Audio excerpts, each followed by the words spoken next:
bright eyes, working nose, strong teeth. Yes, yes, she'll do nicely for our Crystal. Wait. No. You've got the wrong idea. No, that's not why I brought her here. Right, I'm not. What's the issue, dear? Why are you holding back from such a man?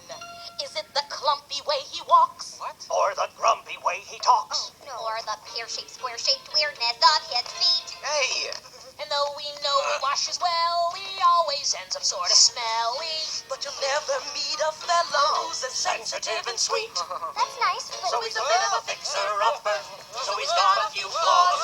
like his peculiar reindeer. This thing with the reindeer That's is a little outside of nature's This is not about me. So he's a bit of a fixer-upper, but this for certain now. You can fix this fixer-upper up with a little bit of love. Can we please just stop talking about this? We've got a real, actual problem here.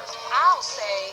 So tell me, dear, is it the way that he runs scared, or that he's socially impaired? I bet he only likes to tinkle in the woods. I did not need to know that. Are you holding back your fondness due to his unmanly blondness? Or the way he covers up and he's honest good? He's just a bit of a fixer-upper. He's got a couple of bugs. No, I don't. His isolation is confirmation of his desperation for a healing hugs. So he's a bit of a fixer-upper, but we know what to do. The way to fix up this fixer-upper is to fix him up with you. Stop it. Enough! She is engaged to someone else, okay? So she's a bit of a fixer-upper. That's a minor thing.